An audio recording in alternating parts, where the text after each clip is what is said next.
Можно выставлять докладом оценки. Нам очень нужны ваши оценки. К сожалению, там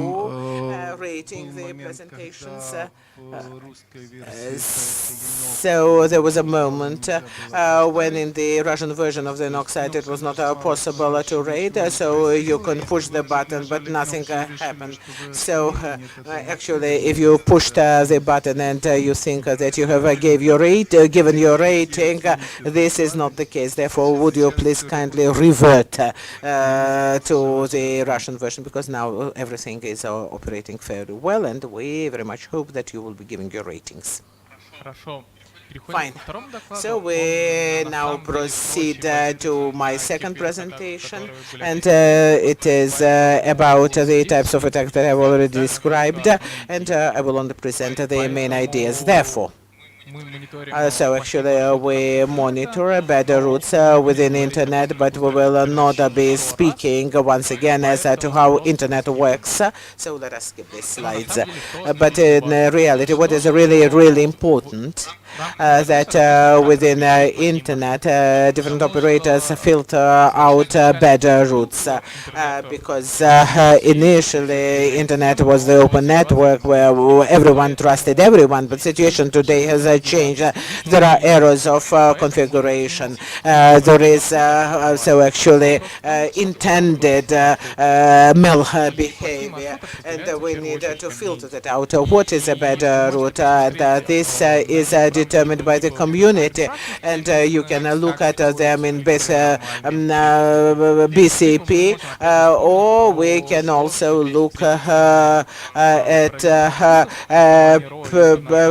prefix verification of routes, and we can decide as to what is better, what needs to be filtered out. What is it that we want to do? We want to find the operators who send bad routes. Right, we have several attackers, then we understand that, but if we have a considerable number of ordinary operators that do that, we need to understand why they do that.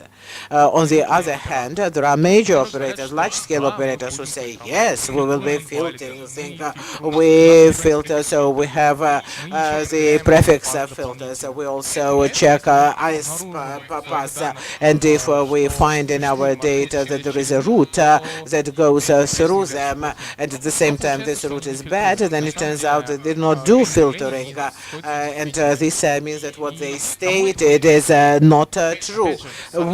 For whom this can be interesting, there is an organization that is called the MANRS that say there are operators, and these operators are expected to do a set of actions, and it is possible to check whether or not they perform these filtration-related actions. And there was a proposal some time ago, if the operator violates the MANRS rules, they need to be sanctioned in one form or the other. And also 1 or 2 months ago, there was a proposal to remove status from layers if they do hijacking and attacks. So today we will look at 2 situations. So the routes, so 2532 v4 and higher than slash 48. So actually it was stated long ago they need to be filtered everywhere, and so large-scale operators, of course, are expected to filter that, and with raw invalid, this is a topic that is raised in many different conferences. There is always 1 or 2 presentations that describe raw RPKI, etc. Now, what is it that we can do?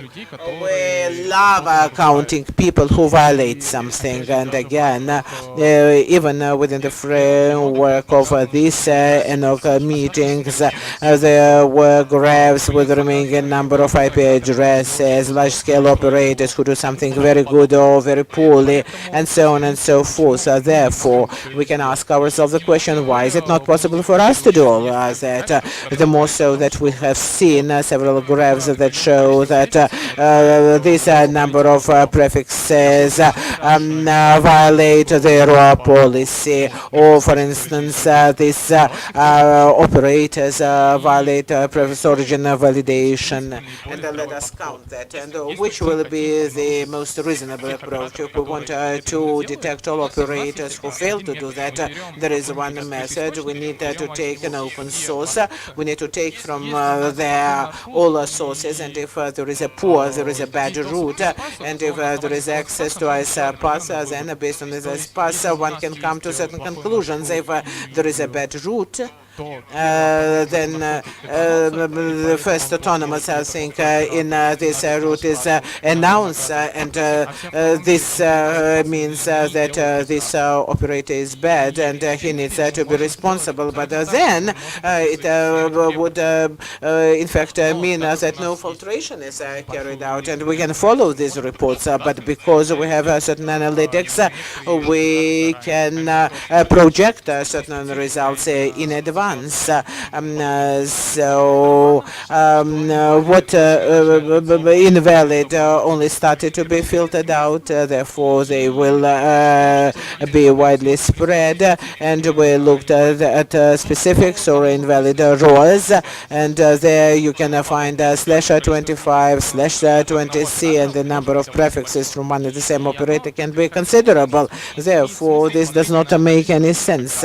And what makes sense is to look at the number of different operators. So in each case this is an independent case. And we know that there is also /32 that is used for blackholing. And black hole routes, they are not widely spread, and we can see that if a node collector is installed within this operator and he decided to give us all the routes.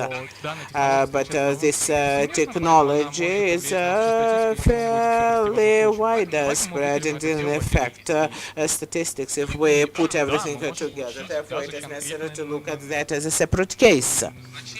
So we can even come up with a certain value, and we can even look at that. We can even see certain changes, and we can see that the violation of routes with correct ROA is much higher than with incorrect ROA, and then based on these values we can start building charts. We can make real-time graphs where we can follow the change of the situation from day to day, percentages and so on and so forth, everything what is done by others. But we can also look at all of this in a greater detail. So most of the routes that are specific have a valid alternative that is announced by the operator, and the number of such routes is fairly great. So in any case it is over 90%, and this allows us and enables us to give it a second step. At the same time, the number of operators who violate that is also fairly considerable. There are errors of configuration, probably 50, 100 operators across the world probably do violate that.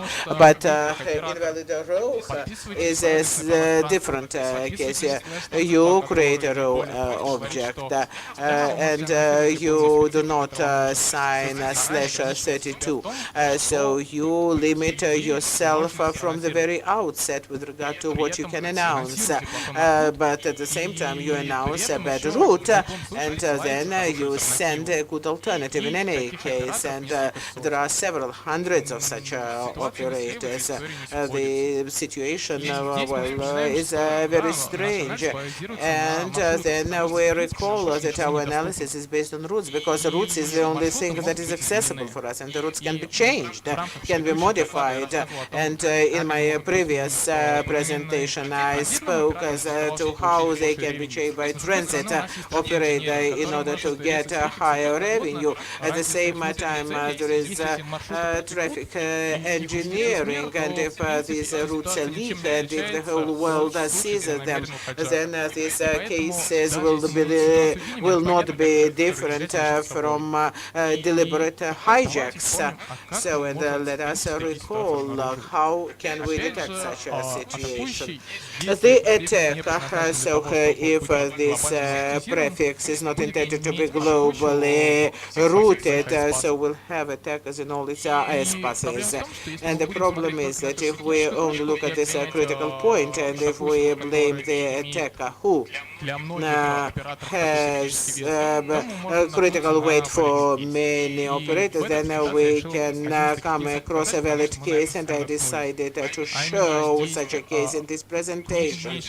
So there is a major transit in Iran which is critical for the region. And you cannot blame them for doing something bad because small operators do not have any alternatives to carry out transit. And this situation is very interesting from the point of view of stability. This is an absolutely different type of analysis.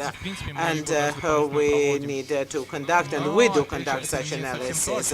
But it's not exactly what we want to speak about today. And it is worth mentioning that the transit provider who provides services for its stubs has the same characteristics. Therefore, it is necessary to screen valid cases from non-valid cases. And if for valid we have alternatives, then this means that nothing is that things are not really perfect. So some of the operators can be seen as backup operators for their prefixes and not to send prefixes there or to do other things as it is done in traffic engineering. But so one is unable to believe that this can be done for a considerable number of smaller operators. And if for small operators, if for small operators it's becoming critical focus, then the bingo will be the attack. Yes, for both categories we find operators who do these poor things, and in case of invalid lengths. So those two operators, I think both are from Brazil, and they carry out such attacks. So they are transit for their customers, and they redirect the route through themselves, and we take on them, then the number of conflicts will decrease very considerably. And when it comes to specifics /26/32, there are other operators who introduce a lot of noise. So what is it that we see? We see operators who are responsible for the statistics, for the general statistics. And if we look at certain data and we would not filter out those operators, then the number of operators and operators that announce a non-valid address space will become much less. And if you look at the cross-section of line 1 and line 2, so major operators who violate lengths, and so in a case of invalids, filtration of all routes that have the lengths /24 and greater, so this will not save the situation, and any analytics that will rely on that, even considering such a filter, will be erroneous. And what is it that we end up with? So in case of traffic engineering, it is not exactly clear in what cases the operator does have the right to break prefix into sub-prefixes, and in what cases so it does not have the right to do that.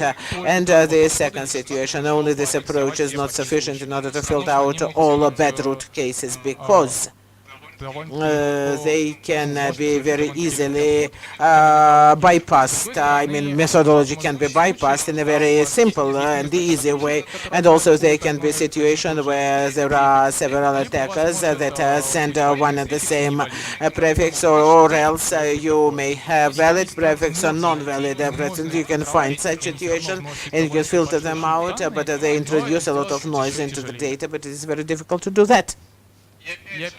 And again, so in principle, coming back to the problem that I raised at the beginning, there are three questions.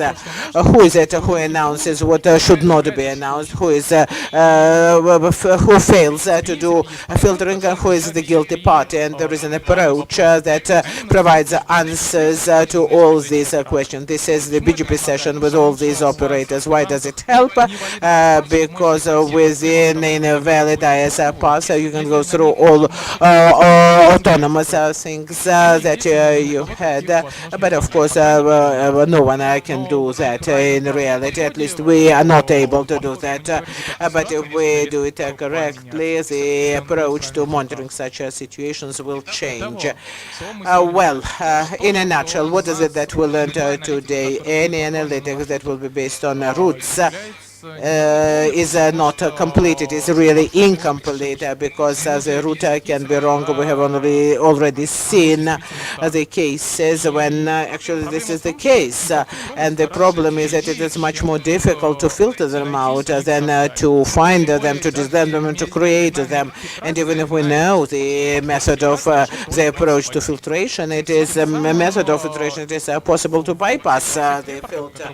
And in all the reports that you will see, the key aspect is to find which methodology they use, and if the methodology is not open, then you need to take these data with a grain of salt, I would say. You should not rely on the data, but if there is a methodology, then it is necessary to see whether or not there are any core cases that would make you to revisit your conclusions. So if we come back to the question, the end operators do not create bait routes. It is the transit that create them, but it's very difficult to show accurate data. Why? Because of corner cases, the filtration and so on and so forth, this prevents us from doing it. But even these data are sufficient to demonstrate the situation is really difficult. It is necessary to have an absolutely different approach to address this problem. Thank you very much indeed. I would like to ask you a question. So among this AS 9002, so it is possible to look at that. But have you done that? So they do not have any valid routes for which they would be critical.